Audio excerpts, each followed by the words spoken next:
Today, Mentoring Writers is pleased to welcome a group of special ladies.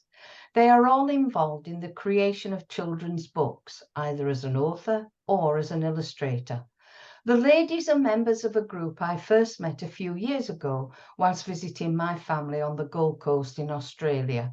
They are collectively known as the Ten Penners. The group began when a number of adults from the Gold Coast Writers Association were writing for a children's support group by deciding to produce an anthology.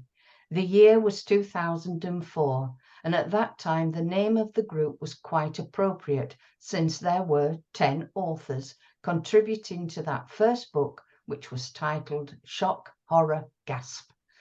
The book was a success, and over time other anthologies followed, written by new member authors.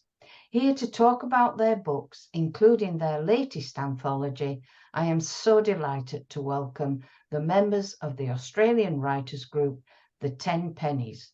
Ladies, welcome. It is great to have you all here in conversation with me today. Thank you. Thank you. Thank you.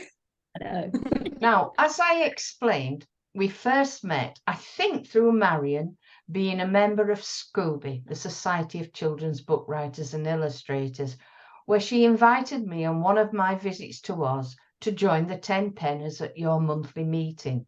And it was great fun.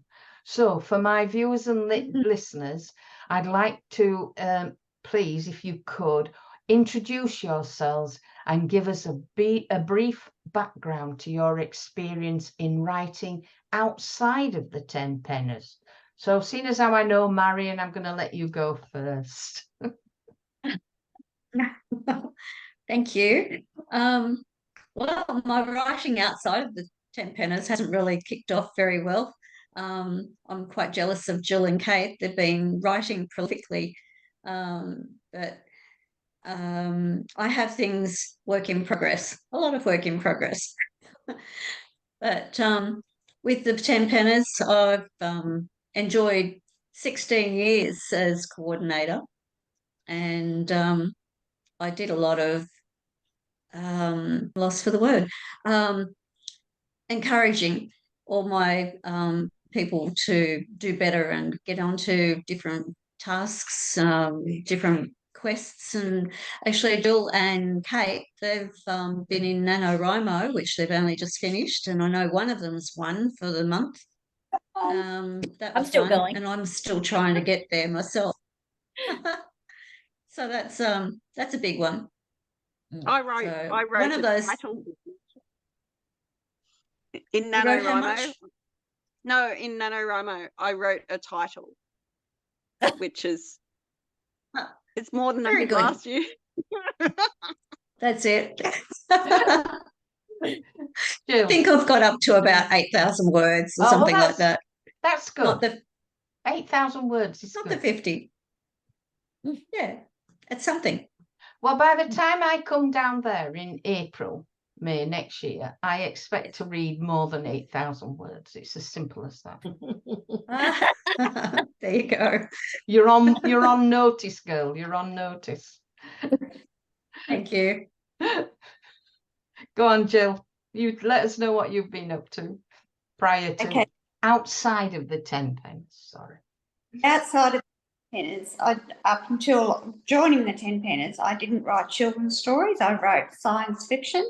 I've written 2 science fiction books, Dual Visions and Bachelor's World, as part of the Ancient Aliens series, and now I've written 2 more manuscripts which follow on, which are Travellers and Orthimus Children. So that'll be a 4-book series when I get it out there properly. But the first 2 are already self-published, but not to my satisfaction. I'd like to do a bit more, especially with the covers. I'm not happy with those, but that's just another thing I'm learning. But I've written a young adult science fiction called Microworld, and I'm really quite happy with that, and I want to get it out there. And it's more probably my genre that I feel happiest with, because there's no anything else. But I do like writing for children now that I'm in this group, and so yes, it's excellent fun to do that. And we did do the launch of Mystery Mayhem and Magic and dressed up at that one as well. And we didn't dance, but we dressed up, and it was great fun. And we have done some presentations for our latest book, and I've been pretty involved in that too. Okay. Brilliant, brilliant. She's put Catherine here, but it's Kate. I only know you as Kate. Yes, Catherine. Catherine is my author name, you know. Yep. And because there's too many Kate Russells out there, and they're all getting confused with me, and I just couldn't have that. No. So I'm Catherine R. Pepper now as my author name, because that's my, well, it's my real name because Pepper was my maiden name. So yes, no longer a maiden, but been a while. Yes. So I rebranded as Catherine R. Pepper. So I've published a couple of books for adults, both supernatural, sort of romantic suspense, one with a bit of a supernatural theme. It's got a ghost in it, bit of romance, bit of a mystery. That one's called Shadow of a Soldier, and that was written during NaNoWriMo 2012. And The Players, which is set in the silent movie era in Australia. And that's a sort of a straight sort of mystery, and a romance with the two main stars of the silver screen, Amelia and Sam, fall in love, blah, blah. Baby gets kidnapped, stuff like that. Anyway, and yeah, so they're my two adult novels that I've actually already self-published. And I have 3 young adult novels with my witch Kylie Cooper, who first appeared in Fantastical Tales in a novella type setup when she was 13. She's 17 now, and the first one, it's called Kylie Cooper and the Misplaced Bushranger, because she transports a bushranger from 1867, and it's a bit of a young romance, bit of fun. Hopefully it's funny. I don't know, I've read it so many times now, laughing at my own jokes. It's a bit weird, but so she's got 2 more books following that are not nearly finished, and Misplaced Bushranger is almost ready, almost there. And then I've got a couple more adult books which are about a crime scene cleaner who's hopefully funny as well. I amuse myself, so they're funny as well. So they're like a bit of romance, bit of sort of Janet Ivanovic-y sort of style, but Australian, very Australian. I'm proud to be Australian, and everything I write is based in Australia, and go Aussies. That's pretty much it. You're a bit like me, a bit of everything. Yeah. I do enjoy children's books. Carly, you're the newbie to this lovely group. So have you written anything outside of the group? Not really fiction. My younger years was spent in bookselling. All I wanted to do when I was a kid was work in a bookshop, study books. So I went to uni, I studied literature, and people were like, what job's that going to get you? I said, don't care. I just want to read books and study.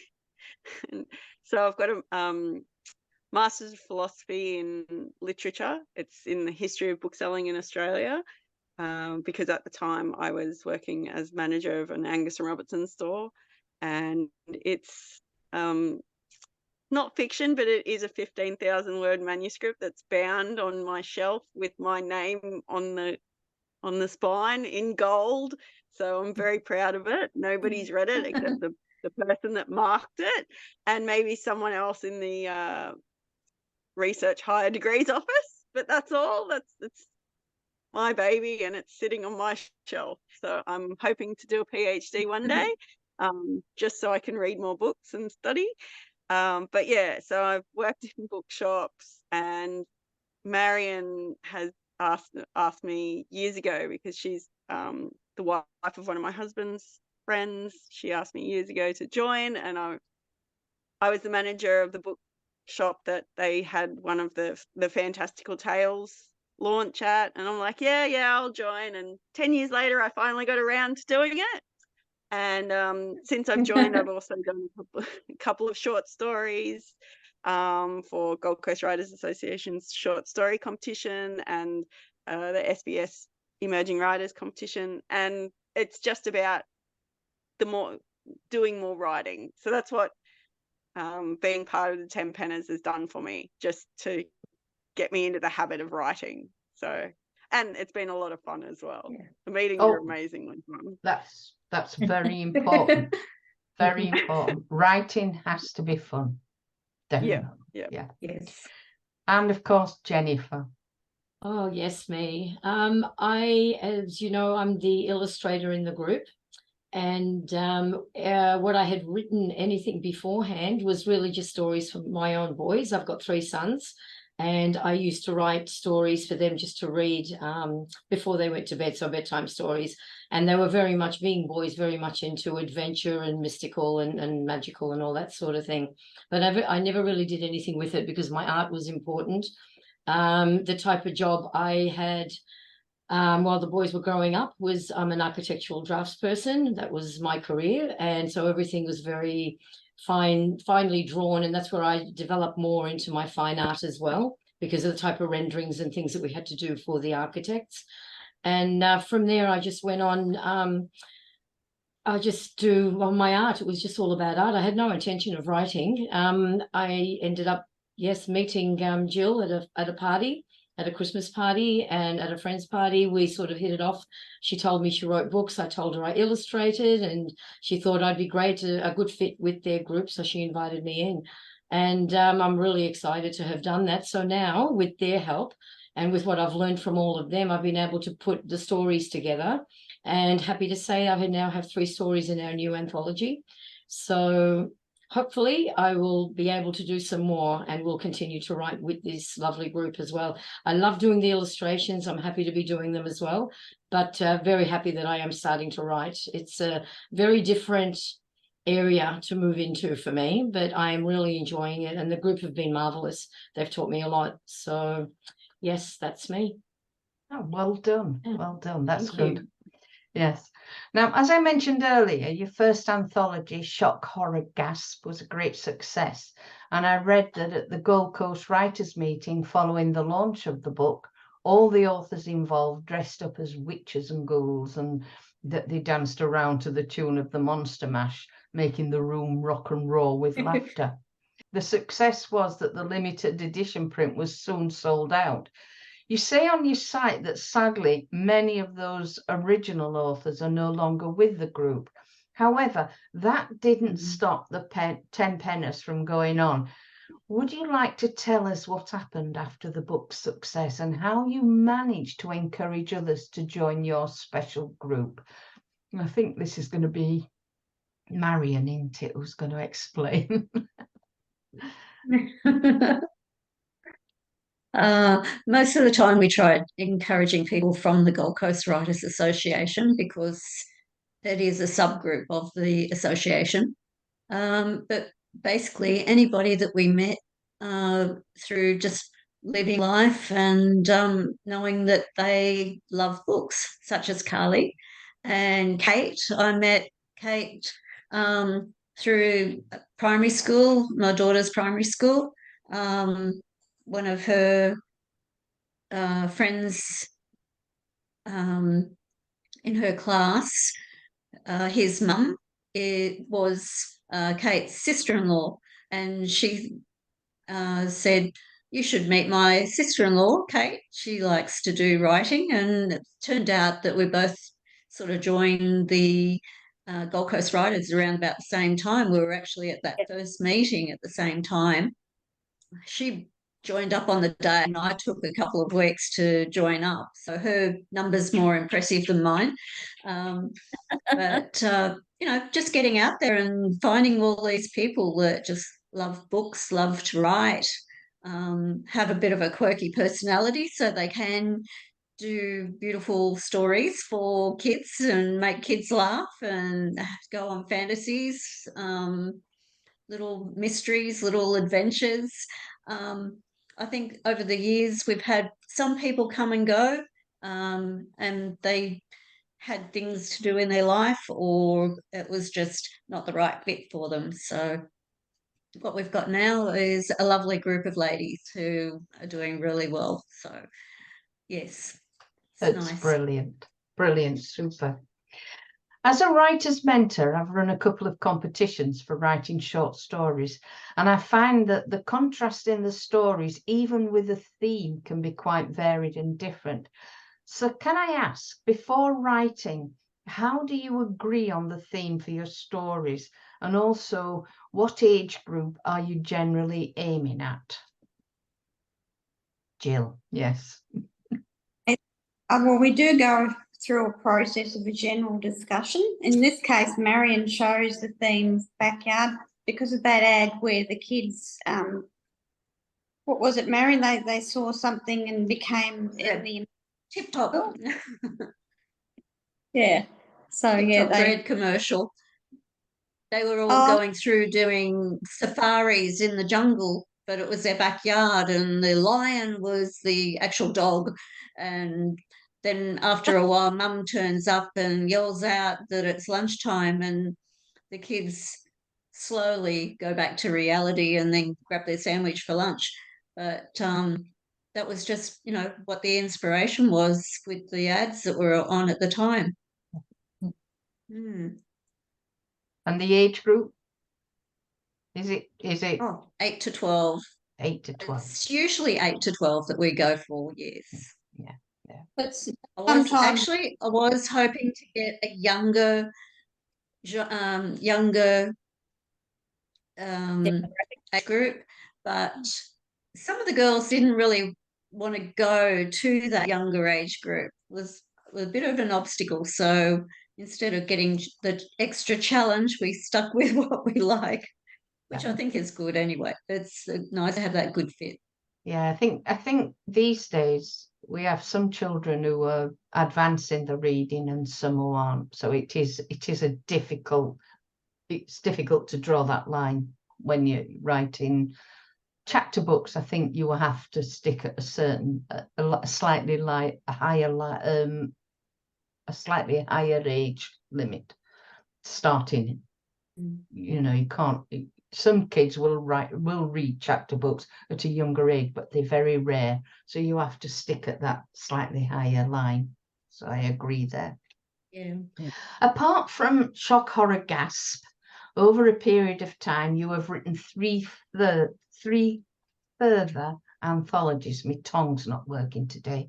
These are titled Fantastical Tales, Mystery, Mayhem and Magic, and your newest book, The Backyard Beasts and Curious Capers. Do they all have illustrations? And if so, how did you agree on what these illustrations would be? So, Jill, Marion, come on. Which one of you? we did our illustration. They all have illustrations. So you did your own illustrations? They weren't as Some did their own. Hang on, one at a time. Which one? Sorry. Go on, Jill. Your Okay, illustrations. Well, I just did some little ones on the iPad and I worked them out. They weren't professional by any means, but they did look okay. But not compared to what Jennifer's done with this one. But we all did our own little bit, and they all worked out. Yeah. Yeah. Mary, the earlier book, because I didn't do that one. Right. Okay. Okay. Well, All right. I know we had the illustrations when I came in. Oh, sorry. I'll just say one thing and then I'll shut up. But when I came in and you guys were talking about illustrations and we all had to, I thought we were all going to do our own, and I nearly died because I don't draw. And so I'm like, oh, how am I going to draw a cat? I was working on the cat for 2 months, and then someone said, oh, give that to Jen and she'll just zhuzh it a bit. And I was like, okay. So next thing, I had a really cute cat, thanks to Jen. So yeah, thanks, Jen, because it was just my idea that I projected into the universe, and Jennifer got it onto paper. Yeah. If they'd have told you that in the first place, you wouldn't have stressed. I didn't even know illustrations were going to be a thing. I wrote a story. That's what Marion said. Here, write a nice story about something in the backyard. And I did that, no problem. Next thing we're sitting down. Okay, what's your illustration, Carly? I'm like, what? What are you talking about? It's about a cat. Oh, okay, draw a cat. No, I can't draw a cat. I tell you, when I did my first lot of books, because I've got 18 and they're in sets of 6, the first illustrator I worked with, I actually took pictures. I shouldn't say this, but I copied pictures off Google and everything. And I put together my scene of what I wanted. And then I gave it to her and I said, right, that's what I want, but do it in your style. So she couldn't copy it because it couldn't be exactly the same, but she could take her image of what I'd done. When I did the next 6, I got a new illustrator and she was fantastic.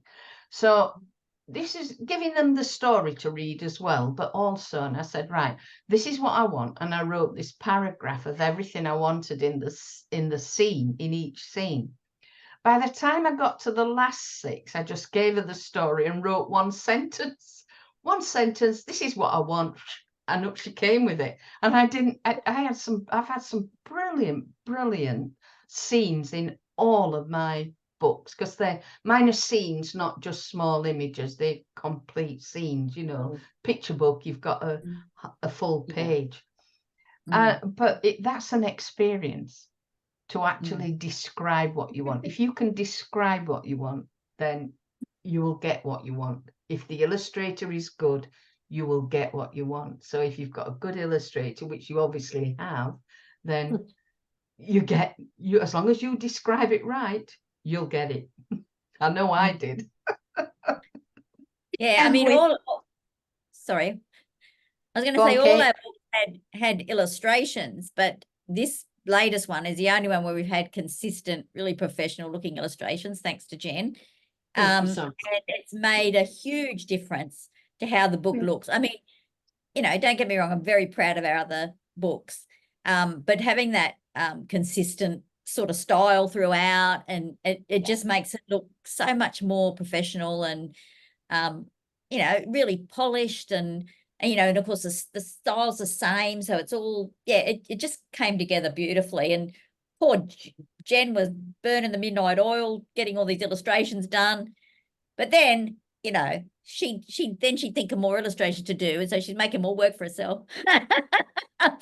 But it's turned out so brilliantly, and but it just makes such a difference to have that consistent style throughout.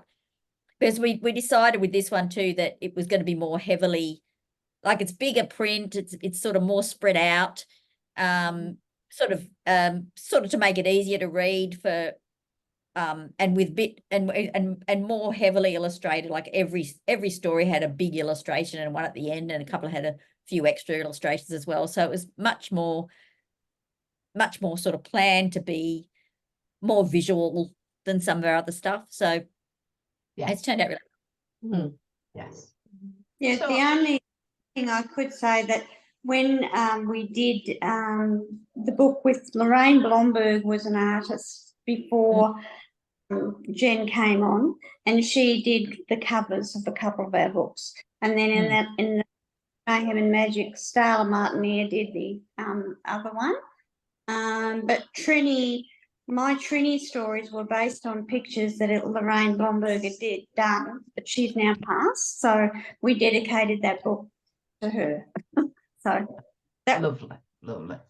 So let's discuss the latest book you've just launched. Have we got a copy of it there that you can flash the cover? Come on, quick. Somebody must have a copy. Yeah. Jill, look, here she comes. Throw it up. There we go. And it's called Backyard Beasts and Curious Capers. I love the cover, I must admit. So I should be able to guess the theme, but tell me, who is going to tell our viewers and listeners what it is all about?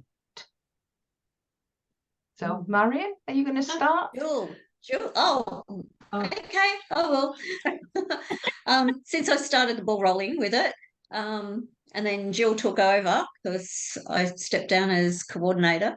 So how it all started, a lot of the stories, or some of the stories, actually came out from our meetings. We have a 15-minute or 10-minute forced creative writing, and some people had a little. You get some your juices happening, and you get a little basic story happening in that 10 minutes, and then you can elaborate on it when you get home, if you to. Doesn't matter. It might just be something totally different when you get home. I often found that it was really great because what happened in the meetings just inspired something a little bit different when you get home. So there was stories in the background, but because we did have that backyard theme that we chose, we just sort of got an idea of what we wanted for a backyard story. So that inspired me. So yeah, it sort of started the ball rolling, and then once the ball starts rolling, everything else keeps happening. Can I jump? Sorry. It's really good too, Elaborate. because there are 20 stories in the book, and each story is quite different to the other from the individual authors. Jill's story, there's 2 of hers that are linked about a witch, but with all the others, they're quite different, and they keep, I think, the child who reads it, even the adult for that matter, it keeps them interested, because like you'd finish one story and move on to something else, and there's always something different happening within it. And just to create a little bit of interest, what we decided to do too was put an activity at the back of the book for the children. So we've got a fun stuff page with questions where they can answer the questions by going back and finding the answers in the book. And what I usually do as an illustrator, I like to put my initials on the illustrations as well. And then I ask the children to find them. But in this one, I changed it a little, and I've put a riddle at the back. And they have to find the one that doesn't have my initial on it. So just to mix it up a little bit. But yeah, but all the stories, like you said, they're all different, and they all have a different theme to each one, but the base of them is all in the backyard. So they're great. I think they're really good. We've all done a good job. I'm going to have to read this book when I come down. You have to save a copy for me. Signed, all of you. Now, I must say, one of my stories. Sorry? Sorry. Go on. I'm just going to add, one of my stories actually came about when I moved up to Bundaberg Way, and that was my little frogs, because I had so many frogs that were popping out from the balustrade rail, and they were popping out every night and flipping around the back veranda, and I thought, oh, well, there's a story in the making there. Inspiration comes from everywhere. I saw the video of that. Lovely. On your website of all the little frogs. Yes. Oh, yes. Yeah, I did. With Jason trekking through. I'm a Jason. Now, I must say I have watched with some amusement your progress through the Facebook images and posts of your promotional activities for launch of the book. So tell me, is there any advice you could give to new writers when it comes to promoting a new book? And I think this is down to Jill, because I think she's the one who's been pushing it. It's my baby. It's your baby. Because it's such a good book, and I really wanted to get it out there, especially as it was the lead up to Christmas. Instead of having, well, the only thing I can say is just persist, but be prepared to work at it, because obviously you're going to have to. We usually just have one book launch, and I've sort of made it a lot. I don't know whether the others think it was a good idea, but we've been selling some at each meeting. So we've done quite a few. We went to the books, etc., where Carly works was the first one. We sold 8 books at that one, so, and that was just passing trade.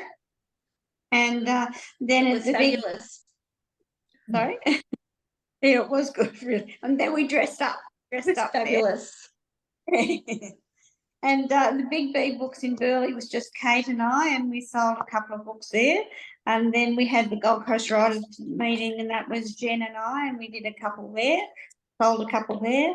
And that also, the other thing is you do a bit of promotion by giving books away. So we have a promotional stack of books, which Marion reminded me that has to be, because I didn't really think of that, but there we go. So we have a promotional stack of books, and if there's a raffle and you want to give a raffle prize away as a book, you've got that copy to give out. And there's also been other people like the ladies who wrote the blurbs on the back of the book.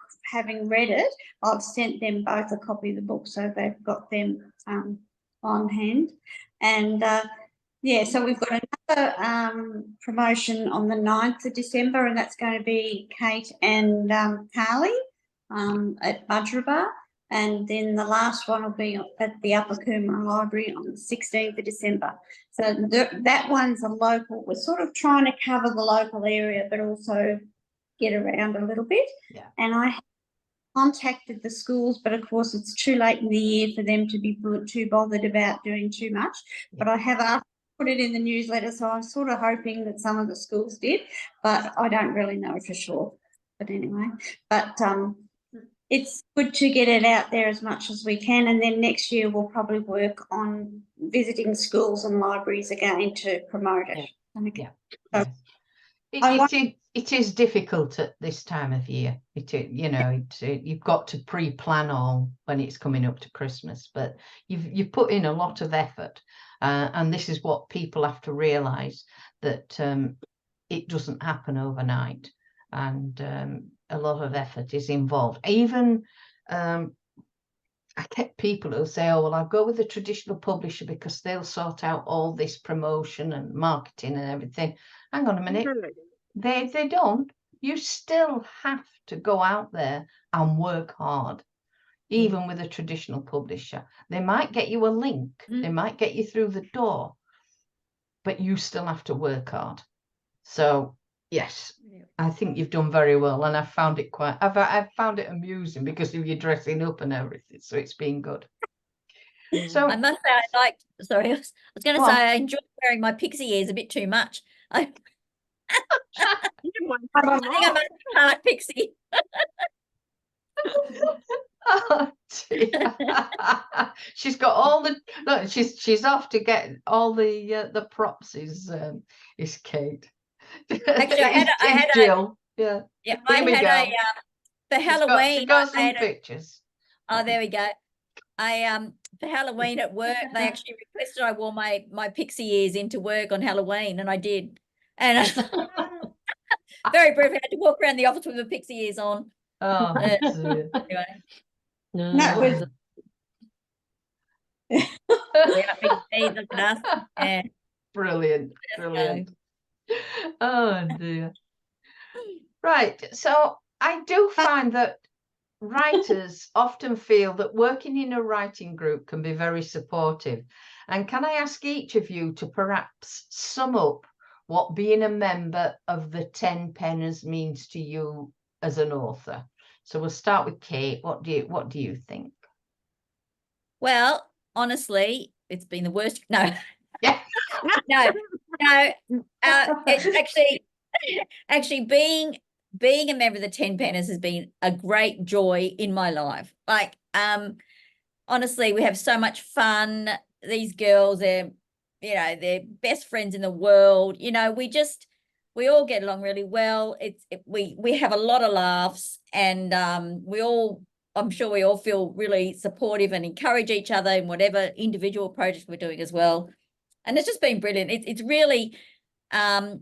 really saved my sanity at times, because I'm still working in a fairly stressful job, and just having that outlet and knowing that I get to meet these girls and we have a chat, we have a laugh, and work on something creative. It means a lot, and it's, as I said, it's a great joy in my life, and I'm very grateful to Marion for roping me in and bringing me on to the first meeting. Well, Brilliant. I'm going to go to that. Marion brought me in, and I hadn't written any short stories for children, and it was a real learning curve. And I really enjoyed every minute of the learning experience. I'm still learning. I don't think you ever stop learning with writing. But the 10 an integral part of that for me, and I just love every minute. Thank you, Marion. But I've loved You're getting blamed for everything here, Marion. Go on, Marion. Give me your clue. Give me your Oh, I think the girls have summed that up really well. It's I love my meetings every month, and just getting together, getting that creative out, learning, a little bit about their lives, and all the support that you get from just, where's my story going, or what is it doing? We're not super critiquing, but we're pointing things in the right direction. So I think that's the main thing. And just to get those creative juices going all the time. Sometimes being a writer is a solitary thing, you get very stagnant. And then when you get that release once a month, so you can go and just blurt out what's happening, or, even if it's just saying things that's happening in your life, it's just releasing things and other things flow in, and it's great. So that's what I love about it. Yeah, brilliant. Jennifer? Well, to me, it's a family. You get to a stage where, like they said, because we used to meet at the libraries for these meetings originally when I first signed up, or joined, I should say. And because of COVID, everything sort of got put on hold. When we reinstated it, we decided it was a bit more difficult to get into the library rooms and that to hire them out. So Jill and I decided we would just alternate between our houses. So now once a month we alternate. 1 month we're at Jill's, the next month we're at mine for the meetings. And I think it's brought us all together that little bit more closer, because we can be ourselves. We don't have that meeting room feeling around us. We're in a home and we can be a little crazy, and we are. Trust me, we are. So we have a lot of fun. We have nibblies on the table, and my dog running around being annoying.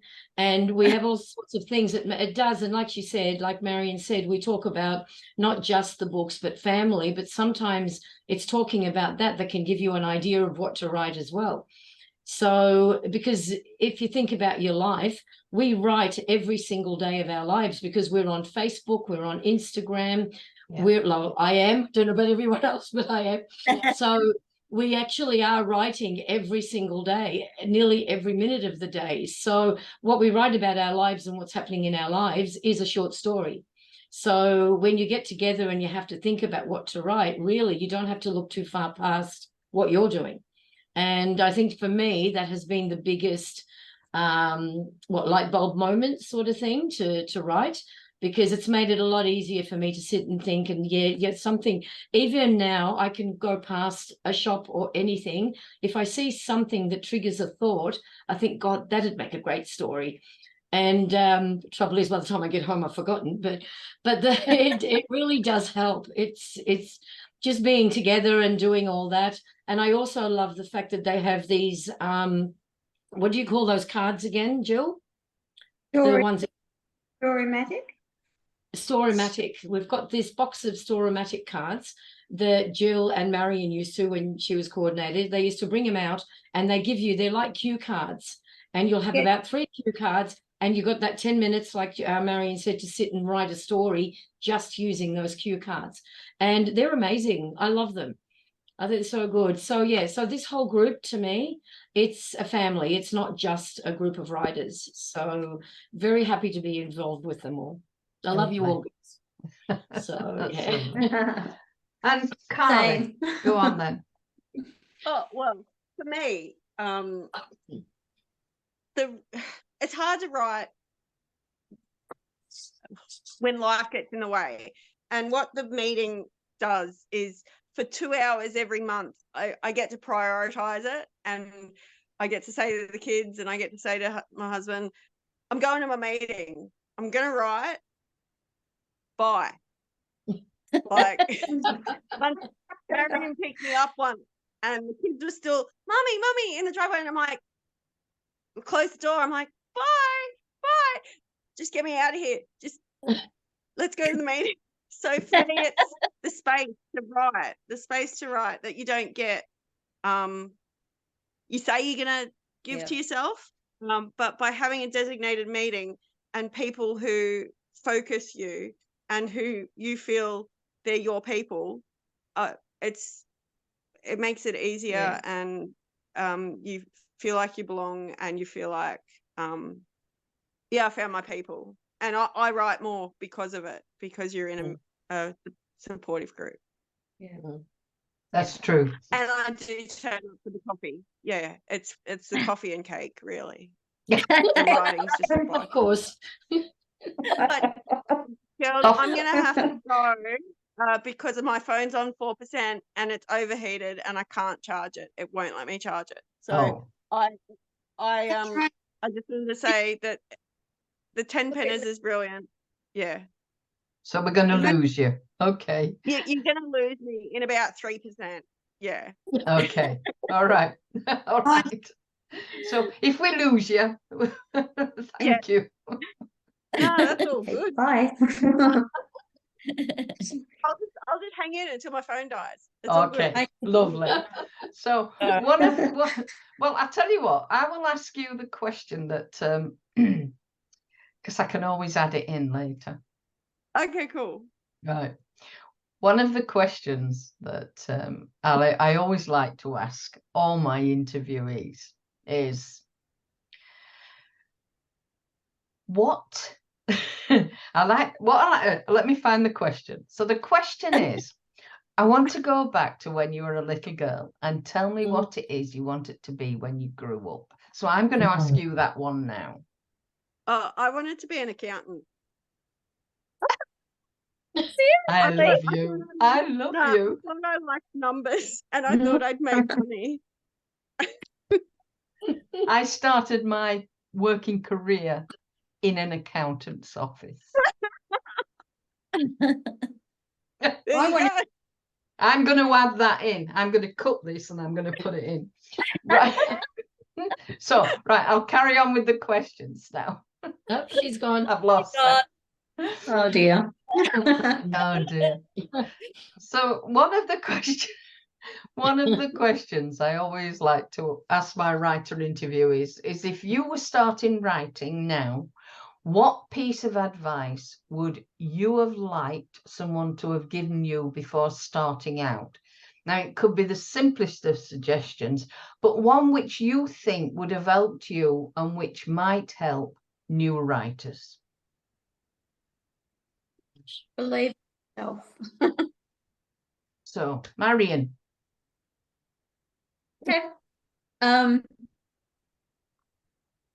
think probably don't expect too much. Like, you can't be J.K. Rowling straight away.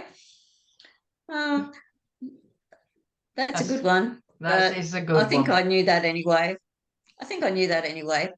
Only, half a dozen or a dozen maybe make the top, but hey, we'll all try. It's a good goal. Just be persistent. Keep going. Keep going. Yes, absolutely. Jill, what do you think would be a piece of advice you would give someone? I think if you feel a bit downhearted at all, keep going. Realise you can just keep persisting. You'll get somewhere. Keep writing. Keep reading.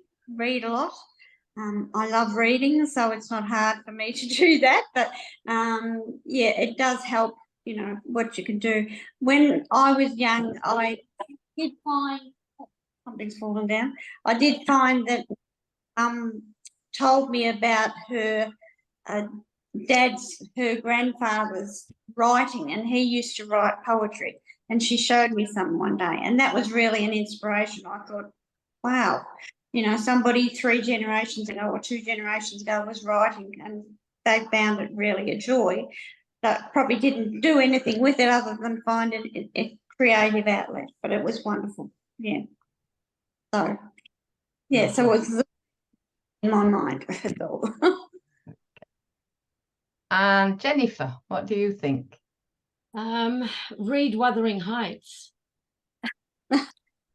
Because when I was young, I did not like reading at all. I hated English. I hated literature. I was into my art. There was nothing, I didn't want anything to do with English until the English teacher made us all read Wuthering Heights. And I absolutely fell in love with books. And I don't read as much as Jill does, but I did used to read a lot. And from Wuthering Heights, I went on to the Bronte sisters and read their books. And I just, that's what opened it sort of up for me, even though I didn't do anything with it. It just gave me that love of the books and of reading. So most importantly, read, and definitely read Wuthering Heights. It is just a fabulously written book. And I also like Ernest Hemingway, being the character he is. I love his writings as well. So there's all those sort of old writers. They just touched on something that I think today's writing is a bit different. And I do love the poetry. I've always loved poetry. And then I started writing my own as well. But yeah, so the thing is, like I said before, the advice I would give someone is that you're so busy writing on Facebook every day to people, friends, whatever. Put it down on paper, put something down on paper and turn it into a story, because you've got life happening all around you. So just write, basically. That's it. I'll let you into a secret. Yeah. I come from Bronte country, close to. Oh, wow. I have been to Bronte House. Oh, have you? And I have walked Haworth, which is where they lived, many times. Many times. Would love to go there. Would love to see it. Make you jealous now. You are. Go on, Kate. Any advice from you? Because you do a lot of writing with Nano. I know you do a lot of writing with Nano. Yeah, and well, I think obviously reading, I think, is really important if you want to write, because I've seen news articles and stuff, and people, or just Facebook stuff. Oh, I'd write about the time, or I'd write, oh, do you read? Oh, no. Like, how do you know how to, like, if you don't read, I don't know how you can write, because how do you know it's good? And like, I just don't. Yeah. Anyway, so that's a big one, I think, reading. But also I think the thing, I don't know if I said that before, but the thing that NaNoWriMo taught me was that you just have to write it down and worry about polishing it later. Yeah. Because if you just keep getting bogged down in trying to get every single bit perfect the first time, you can write the same paragraph 55 times and you never get a novel. No. So before I did NaNoWriMo for that first successful time in 2012, I had a couple of books, which one of them was A Crime Scene Cleaner and one of them was Kylie Cooper, and I got so far and no further, and then when I did that NaNoWriMo and actually wrote a story from start to finish, even though it wasn't, I still added to it, of course, afterwards, but knowing that I could write a story from start to finish and then go back and make it the best it could be was a real learning curve for me, because it taught me that I could do it, that I could actually finish something, which is, I think, whether it's a short story or an essay or what, I think finishing something is such a huge thing, because so many people say they're going to write something and then, when I've got time or whatever. But it's hard work and you've got to want to do it. But finishing something is such a buzz. Like, you just think, wow, I actually did that. And also putting it aside for a while before you read it and try and edit it, because I found that with it's quite a weird thing. I don't know what your brain does, but you write something And then you go back a couple of months later and you think, I don't remember writing that. Okay, that's good. But it's really weird because it's like you're reading something someone else has written. If you go back and try and go back and do it straight away, I think you miss stuff, or I don't think you do as good a job. I think that you have to have that, put it aside, do something else, come back to that story, and then you can really make it the best you can be, because it feels like you're reading something written by someone else and you can be a bit more objective about it.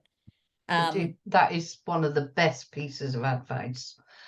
Yeah, get it down on paper first. Worry about the edit later. Get it down. It is the most important thing. Some good pieces of advice there. Brilliant. Now, before I finish, as I said, the interview I like is the question being a bit more personal. So I'm going to ask each of you this. I want you to go back to when you were a little girl and tell me what it is you wanted to be when you grew up. So come on, Jill, what did you want to be? I wanted to be a hairdresser, but I'm glad I didn't. But yeah, always interested in, so that came along. So that was good. I just had, as I said, always wanted to do the writing, and I always loved, well, actually I didn't love reading when I was little. I didn't like people telling me I had to read things at school, so I wouldn't. But once I didn't have that restriction, I just went out and read. So that was good. It was just, my family all read a lot, so it was around. But that was it. I didn't do that, and I'm glad I didn't. Jennifer? I always wanted to be an architect because my father wanted to be one.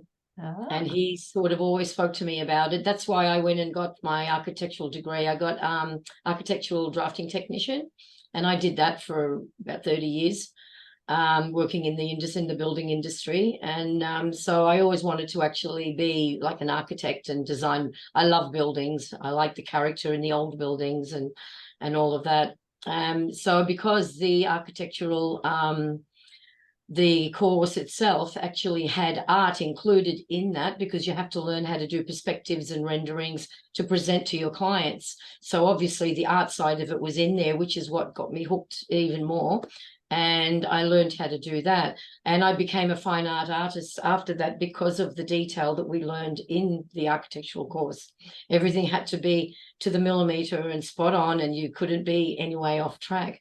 And it made it a little bit difficult for me moving into my art, my actual sort of illustration art, because I am too detailed. I take too long and I put too much information in. So it's taken me all these years to loosen it up and learn how to just do like a quick drawing and sort of get it done. Not that it's really all that quick. I still take a bit of time because I am a perfectionist and I do like to do things right. And if they're not, I start again. So it's just the way I am. As Jill's nodding, everyone's nodding, they know. So it's just the way I am, and I can't help it. It's the way I've been bred. So, but that was, originally I wanted to be an actual architect originally. So because I just love the buildings and everything so much. But you're the second lady I've interviewed who did that, who became an architect. What, went through it because of the father. Kate, come on, Kate, tell me what you want it to be. Well, I had absolutely no ambitions at all when I was growing up, and I have always loved reading. So I probably always secretly did want to write, but just didn't think I could. But it wasn't when I finished high school, and my parents said to me, well, you've either got to go and learn something, get a job, or just get a job or something. You can't just sit around the house reading. So I went to Secretarial College and learned to type. And that was like my way in, because once I learned to type, my friend Issa and I, we used to write these stories. I still got them somewhere. These romantic stories where we're the heroines and we're always the heroines of our own stories. And all my heroes, this is embarrassing, all my heroes used to look like Tom Selleck from Magnum P.I. I had such a big crush I don't know what it was. I don't know with low or the hairy chest or the wide chest. I don't know. But I had a massive crush on Tom Selleck, and all my heroes were like, they looked like Tom Selleck, and like and we'd read these stories back and we'd just gag ourselves because they were so bad. But they were so much fun, and just typing away on the thing. And I think it just awakened something in me then. And that was many years ago. That was in the 80s. So early 80s. So it was, yeah, I think, yeah, I'm still not ambitious actually, but I really loved that. I mean, reading was always a great passion, and then when as I said, because when I learned to type, I realized I didn't have to try and read my scrawly handwriting, which probably helped. So, but anyways, there you go. That's my guilty secret. I used to be in love with Tom Selleck. I like Tom Selleck as well. I loved it. I love that. That's lovely. I'm like you. I didn't have an ambition at all. Yeah. No. He used to wear some white shorts. I like writing as well. So there you go. Come on, Marion, finish us off. What did you want to be? I had lots of things that I used to like. When I was really, really little, I wanted to be a nurse. I actually had a little nurse outfit, and I'd dress up and take care of everybody's cuts and bruises and what have you. I had a little stethoscope and a little like kidney tray that I used to put stuff in and wipe over people's legs or whatever. Going into my teenage years, I didn't really like going into hospitals or anything like that. And I actually remember getting a bit faint when I went in to visit my auntie one time. I think it was all the smells of the disinfectants and what have you. But, I had to get out of the place because I was really going grey.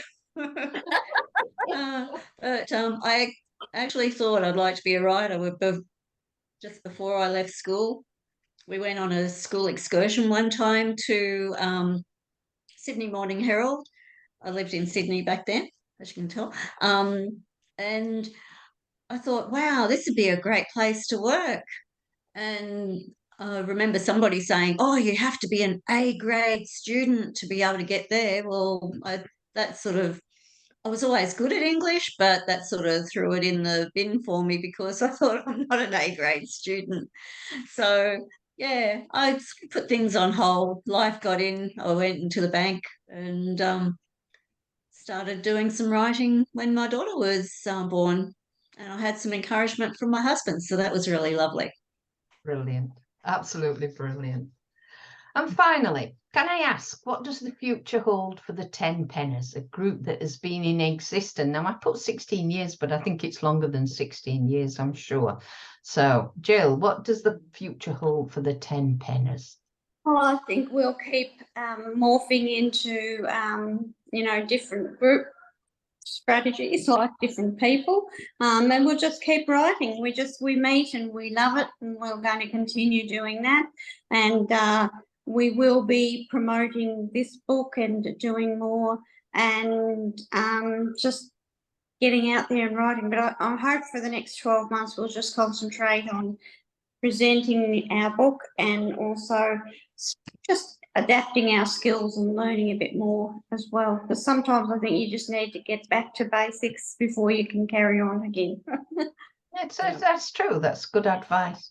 Ladies of the Tenpenners, I want to thank you. I have to say how much I've enjoyed talking with all of you, catching up, because obviously I haven't seen you for a long time. And I hope the viewers and listeners have discovered something about your group, have learnt more about your writing, and of course, discovered details of your delightful storybooks. Thank you. Thank you. Thank you.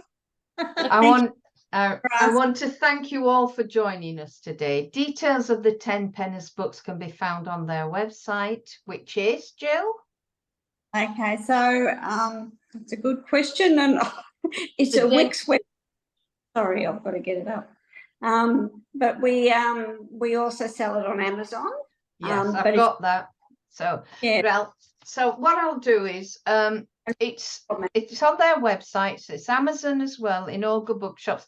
What I'll do is I'll have the full details will be displayed in the summary of this recording. So when I put a piece of summary up, I'll put it up. I'll put the links up there as well. In the meantime, if you need help with any aspect of your writing journey, then check out our website, mentoringwriters.co.uk, and we will endeavour to assist you. Once again, I want to thank the lovely and delightful ladies of the Australian group, the 10 Penners, for being in conversation with me and Brady at Mentoring Writers. And also I want to say that I am looking forward to joining them in one of their monthly meetings the next time I am down under. Thank you very much. Very welcome. Thank you for having Thank us, you, Anne. Anne. Thank you. Thank you very much.